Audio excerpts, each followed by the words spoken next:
बिस्मिल्लाहिर्रहमानिर्रहीम। अस्सलाम वालेकुम students, welcome to कैंप9 channel.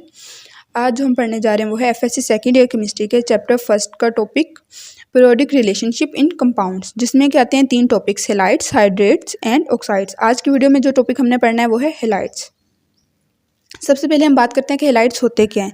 Halides binary compounds होते हैं जो कि 2 एलिमेंट्स, एक होगा हेलोजन और दूसरा कोई भी एलिमेंट हो सकता है, इन दोनों के कॉम्बिनेशन से मिलके बनेंगे।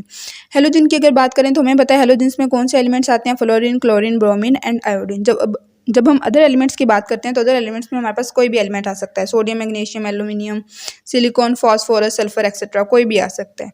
अगर हम यहाँ पे फार्मूला आपको दिखाई दे रहा होगा RX, ये जो RX फार्मूला है ये है अल्काइल हेलाइड्स के लिए। R चूंकि हमें पता है कि R किसको शो करता है, अल्काइल्स को, तो अगर X शो करता है हेलोजन्स को। अगर अल्काइल के साथ हम X यानी हेलोजन लगा दें तो जो कंपाउंड हमारे पास बनेगा वो क्या होगा, अल्काइल हेलाइड्स। फिजिकल प्रॉपर्टीज जो होती हैं अल्काइल हेलाइड्स की या हेलाइड्स की, वो किस चीज़ पे डिपेंड करती हैं, वो डिपेंड करती है नेचर ऑफ बॉन्डिंग पे, कि हमारे पास जो हेलोजन है वो किसी दूसरे एलिमेंट के साथ किस तरह बाउंड हुआ है, नेचर ऑफ बॉन्डिंग पे। फिजिकल प्रॉपर्टीज डिपेंड करती है नेचर ऑफ बॉन्डिंग पे। जब नेचर ऑफ बॉन्डिंग की बात करते हैं तो हमें पता है बॉन्डिंग कितनी तरह की होगी, या आयोनिक होगी या फिर कोविलेंट होगी।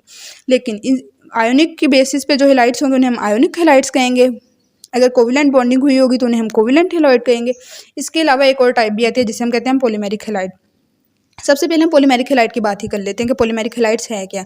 जब हेलोजन एटम ब्रिज के तौर पे एक्ट करे, मींस के 2 एलिमेंट्स के दरमियान हेलोजन एटम किस तरह एक्ट करे, ब्रिज के तौर पर, तो जो कंपाउंड बनेगा उसे हम क्या कहेंगे, पॉलीमेरिक हेलाइड कहेंगे। यहाँ पे आप एग्जांपल देख सकते हैं, ब्रिलियम है, यहाँ पे ऊपर क्लोरीन लगा हुआ है। फिर नेक्स्ट क्या है, ब्रिलियम। ये जो यहाँ पे क्लोरीन लगा हुआ है ये कैसे एक्ट कर रहा है, ब्रिज के तौर पर, तो इस कंपाउंड को हम क्या कहेंगे, पॉलीमेरिक हेलाइड। अब हम बात करते हैं आयोनिक हेलाइड्स की। अगर आयोनिक हेलाइड्स की बात करें तो आयोनिक हेलाइड में क्या होगा कि जो हमारे पास हेलोजन होगा वो किसी दूसरे एलिमेंट के साथ किस तरह बाउंड होगा, आयोनिक बॉन्डिंग। और हमें पता है आयोनिक बॉन्डिंग के लिए क्या रिक्वायर्ड होता है, आयोनिक बॉन्डिंग के लिए रिक्वायर्ड होता है कि जो हमारा एक एलिमेंट है वो स्ट्रॉन्गली इलेक्ट्रोपॉजिटिव हो, जबकि हमारा जो दूसरा एलिमेंट है वो क्या हो, स्ट्रॉन्गली इलेक्ट्रोनेगेटिव एलिमेंट हो। तो इन दोनों एलिमेंट्स के दौरान क्या, दोनों के दरमियान क्या होगा, एक एलिमेंट जो होगा वो इलेक्ट्रॉन डोनेट करेगा, दूसरा एलिमेंट क्या करेगा, इलेक्ट्रॉन गेन करेगा। तो जो बॉन्डिंग होगी वो आयोनिक बॉन्डिंग होगी। और ये बॉन्डिंग किस चीज़ पे डिपेंड करती है, इस चीज़ पे डिपेंड करती है कि strongly positive element and highly electronegative element है, इन दोनों के दरमियान कितना इलेक्ट्रोनेगेटिविटी का डिफरेंस है। तो जो कंपाउंड बनेगा वो क्या होगा, आयोनिक हेलाइड होगा। अगर हम फर्स्ट ए ग्रुप के एलिमेंट्स की बात करें तो वो प्योरली आयोनिक कंपाउंड्स बनाते हैं। जब वो प्योरली आयोनिक कंपाउंड्स बनाते हैं, आयोनिक बॉन्ड जो होता है हमें पता है स्ट्रॉन्ग होता है, तो उनका जो मेल्टिंग पॉइंट होता है वो क्या हो जाता है, हाई हो जाता है।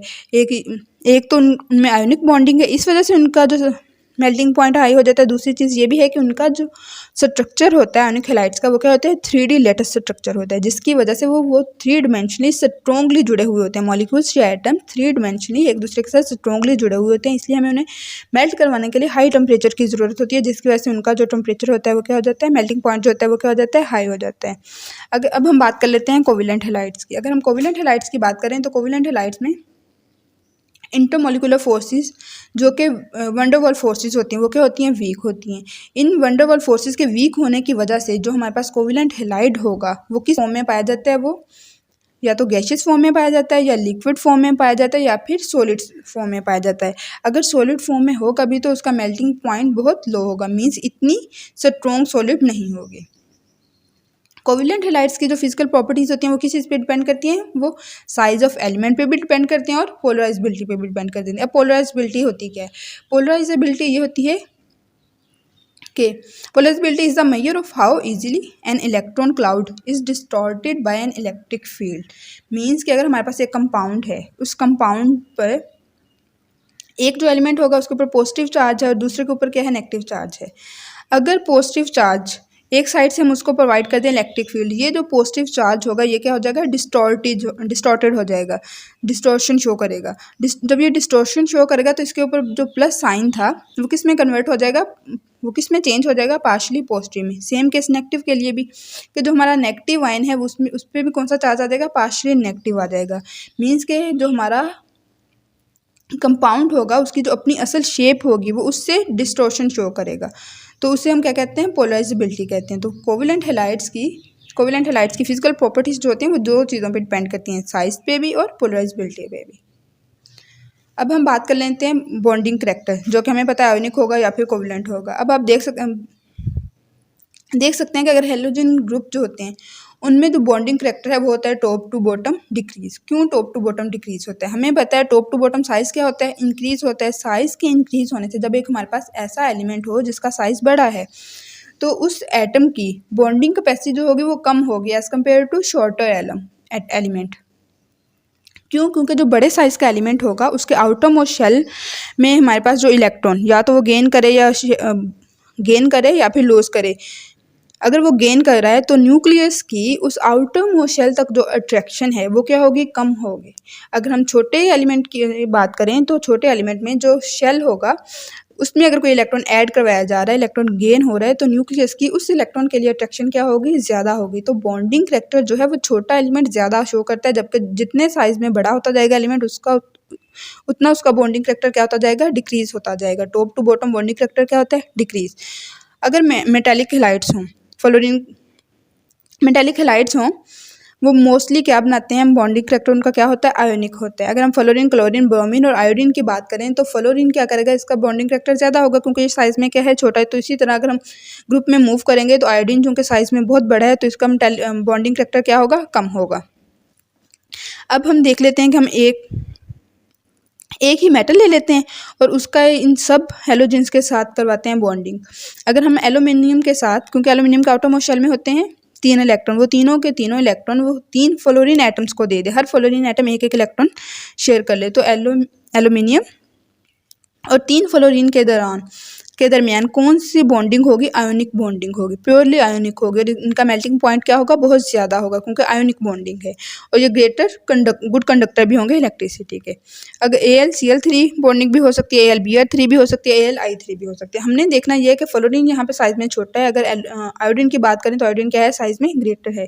तो सेम एलिमेंट के साथ जब हमने बड़े साइज का हेलोजन लगाई है तो क्या फ़र्क पड़ा है, जब एल्यूमिनियम के साथ 3 आयोडीन लगे हैं तो मेल्टिंग पॉइंट डिक्रीज हो गया और इनमें जो बॉन्डिंग है वो भी कोविलेंट की तरफ मूव कर गई है।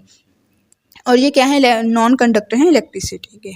मेल्टिंग पॉइंट इनका क्या हो गया, डिक्रीज। तो हम देख सकते हैं कि अगर हम छोटे साइज़ के एलिमेंट लें, छोटे साइज़ की हेलोजन अगर किसी मेटल के साथ बॉन्डिंग करती है तो वो प्योरली आयोनिक होगी और वो गुड कंडक्टर होगी, उनके मेल्टिंग पॉइंट्स क्या होंगे, ज़्यादा, एज़ कम्पेयर टू अगर हमारे पास लार्जर साइज़ की हेलोजन हो और अगर वो किसी मेटल के साथ बॉन्डिंग कर रही है तो उनके मेल्टिंग पॉइंट्स क्या हो जाए। अब हम देख लेते हैं कि अगर किसी हेलोजन की हम बात करें तो उसका नेम क्या होगा। ओवरऑल इन सारे एलिमेंट्स, सारे हेलोजन्स को हम क्या कहते हैं, हैलाइड्स। जबकि अगर हम स्पेसिफिकली बात करें फ्लोरीन की, यानी अगर किसी एलिमेंट के साथ फ्लोरीन हेलोजन अटैच है तो उसे हम कहते हैं फ्लोराइड्स। जबकि अगर किसी एलिमेंट के साथ क्लोरीन अटैच होगी तो उसे हम क्या कहेंगे, chlorides. Same case bromides and iodides. सबसे पहले हम फ्लोराइड्स की डिटेल देख लेते हैं। फ्लोराइड्स के लिए क्या होता है कि इनकी लेटेस्ट एनर्जी हाई होती है। अभी हम देख के आए, पीछे हमने बात की थी कि इनका साइज़ क्या होता है, छोटा होता है। जब इनका साइज़ छोटा होता है, इनमें बॉन्डिंग भी कौन सी होती है, आयोनिक बॉन्डिंग होती है। इनका जो लेटेस्ट स्ट्रक्चर होता है उसको तोड़ने के लिए हमें बहुत ज़्यादा एनर्जी प्रोवाइड करना पड़ती है। तो इस वजह से साइज़ छोटा होने की वजह से इनकी एनर्जी क्या होती है, लेटेस्ट एनर्जी हाई होती है। जब इनकी लेटेस्ट एनर्जी हाई है तो इट मीन्स कि इनके लिए जो बॉइलिंग पॉइंट्स होंगे और जो मेल्टिंग पॉइंट्स के लिए जो टेम्परेचर रिक्वायर्ड होगा वो हाई टेम्परेचर रिक्वायर्ड होगा। फिर ऑर्डर क्या हुआ, फ्लोरीन के लिए ज़्यादा चाहिए, लेटेस्ट एनर्जी ज़्यादा चाहिए, फ्लोराइड्स के लिए उससे कम, ब्रोमाइड्स के लिए उससे कम और आयोडाइड्स के लिए उससे कम। क्यों आयोडाइड्स के लिए सबसे कम, क्योंकि आयोडाइड सबसे बड़ा है। अगर हम लीस्ट पॉजिटिव एलिमेंट्स की बात कर लें, जैसे कि बेरिलियम, गैलियम या एल्यूमिनियम वगैरह, अगर अटैच हो जाएं इन हेलोजेंस के साथ तो वो क्या बनाते हैं, तो वो पॉलीमेरिक हैलाइड्स बनाते हैं, क्योंकि वो क्या है, लीस्ट इलेक्ट्रोपॉजिटिव हैं। जबकि अगर स्ट्रॉन्गली इलेक्ट्रोपॉजिटिव एलिमेंट अटैच हो हेलोजेंस के साथ तो आयोनिक बॉन्डिंग होती है। अगर लीस्ट होंगे तो कौन सी बॉन्डिंग होगी, पॉलीमेरिक हैलाइड की तरफ वो मूव कर जाएंगे और आयोनिक बॉन्डिंग होगी पार्शली। अब हम बात कर लेते हैं क्लोराइड्स की। क्लोराइड्स में एग्जाम्पल्स आती हैं सिलिकॉन, फॉस्फोरस और सल्फर के हैलाइड्स की। ये क्या होते हैं, अगर सिलिकॉन के साथ 4 क्लोरीन अटैच हों तो ये जो कंपाउंड है ये होता है पोलर। क्यों पोलर होता है? क्योंकि ये डिस्क्रीट मॉलिक्यूल के तौर पे एक्ट करता है, जबकि अगर हम फास्फोरस और सल्फर के क्लोराइड्स की बात करें तो ये क्या होते हैं? ये लेस पोलर होते हैं। अगर पीरियड में बात किया जाए तो इलेक्ट्रोनेगेटिविटी डिफरेंस जो होता है हमें पता है डिक्रीज होता है।